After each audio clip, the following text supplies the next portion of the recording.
Before the neon lights of Tokyo, before bullet trains and super cities, before the empire expanded and rebranded itself as a modern marvel, there were the Ainu. They lived in the forests of Hokkaido, the windswept islands of Sakhalin and Kuril, fishing the rivers, hunting bears, and honoring the spirits of nature with every single breath. A people of deep ritual, rich language, and unshakable bond to the land until that was taken away.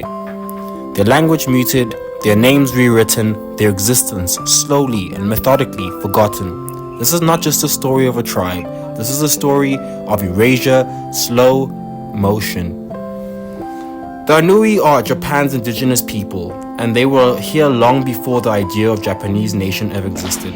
With distinct spiritual beliefs, oral traditions, tattooed women, and a unique language with no written script, the Ainu's identity thrived in balance with nature and far from imperial core.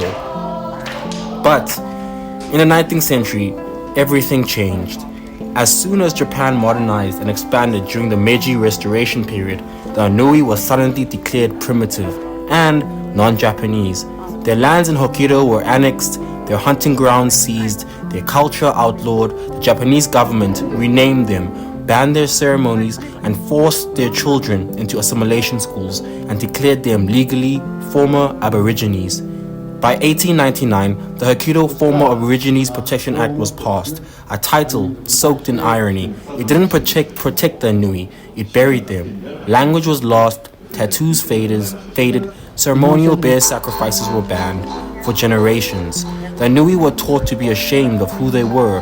Many never told their children they were Ainu at all, afraid it would condemn them to a life of discrimination and poverty.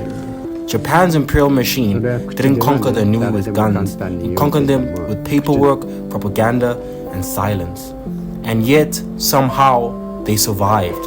In the early 2000s, Ainu descendants began to rise, quietly, proudly, reclaiming their roots, their songs, their gods, their language. In 2008, the Japanese government finally officially recognized the Ainu as indigenous people. But recognition came without reparations, without land, without undoing the century of forced forgetting. Today, there are only an estimated 10 to 20 native Ainu speakers left.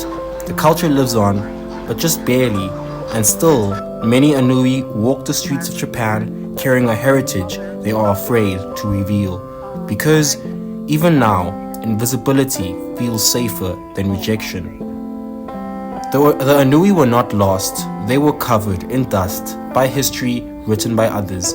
But stories have power, and remembering is resistance. In the shadow of Japan's great cities, the blood of forests still sings, and if you listen closely, beyond the noise, beyond the silence, you'll hear the heartbeat of a people who never asked to disappear. Wonder deeper, listen harder, and speak the names they tried to erase. Wonder always. Thanks again for listening, and please do not forget to like and subscribe.